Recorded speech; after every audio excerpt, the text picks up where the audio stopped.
Quant à l'Alléluia, c'est un cri d'allégresse que l'on retrouve dans le livre de l'Apocalypse. Il provient de l'hébreu Hallel Yah, qui signifie louer Yahvé, louer Dieu. Chant de jubilation par excellence, importé de Jérusalem, comme pour le Kyrie, le génie du chant grégorien fait résonner cette joie en prolongeant le dernier A du mot dans une mélodie riche, exultation musicale appelée Jubilus, comme si la voix ne pouvait plus s'arrêter de louer Dieu.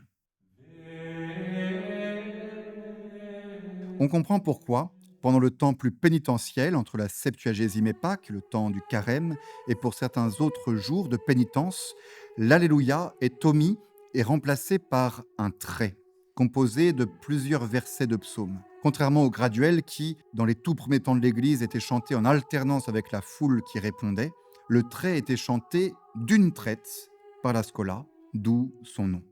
Enfin, pour quelques occasions solennelles, on ajoute à ces psaumes un chant supplémentaire appelé séquence ou prose.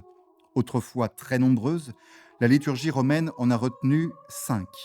Le majestueux Victime Pascali Laudes de l'octave de Pâques, le Veni Sancte Spiritus pour celle de la Pentecôte, le Laudation de la fête Dieu, composé par saint Thomas d'Aquin lui-même, le magnifique Stabat Mater de la fête de Notre-Dame des Douleurs, et enfin, le grandiose et terrible Dies Irae de la messe des défunts.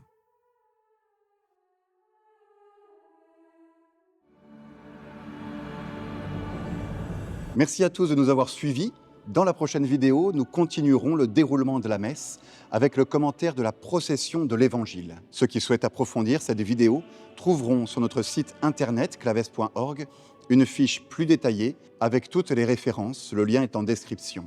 N'hésitez pas à liker, partager cette vidéo si vous l'avez appréciée pour faire connaître cette formation et je vous donne rendez-vous la semaine prochaine pour la suite de ce parcours sur la messe Trésor de la foi.